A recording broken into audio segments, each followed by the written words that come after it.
BRS కు TPCC chief Mahesh Goud సవాల్ విసిరారు. కాంగ్రెస్ డ్రగ్ టెస్టులకు సిద్ధంగా ఉందని, బీఆర్ఎస్ సభ్యులు డ్రగ్ టెస్టులకు సిద్ధంగా ఉండాలని చెప్పారు.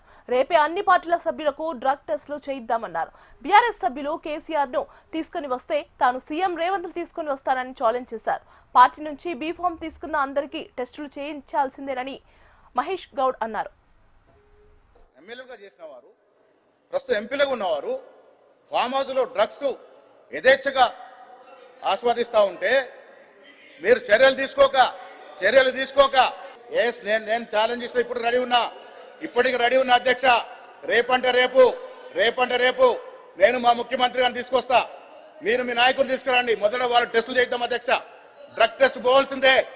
కేసీఆర్ తో పాటు ముఖ్యమంత్రి మా రేవంత్ రెడ్డిని తీసుకొస్తా. డ్రగ్ టెస్ట్ చేద్దాం. తర్వాత మీరు మేము అందరం అధ్యక్ష. టీఆర్ఎస్ వారు ఎవరెవరికైతే బీఫామ్లు ఇచ్చారో అందరూ కూడా టెస్ట్ కు రెడీగా ఉండాలి అధ్యక్ష. కాంగ్రెస్ పార్టీ మేము ఎవరెవరికైతే బీఫామ్లు ఇచ్చామో మేమందరం టెస్ట్ కు రెడీ ఉన్నాం అధ్యక్ష.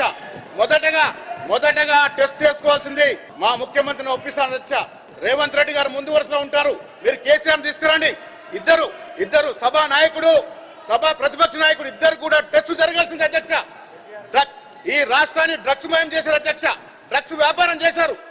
వేల కోట్లు డ్రగ్స్ మీద సంపాదించారు అధ్యక్ష. సిగ్గుతో తలవంచుకున్న పరిస్థితి అధ్యక్ష. ఇలా డ్రగ్స్ పేరనగానే మీ నాయకుడు పేరెందుకు వస్తుంది? డ్రగ్స్ మాట అనగానే మీ నాయకుడు పేరెందుకు వస్తుంది?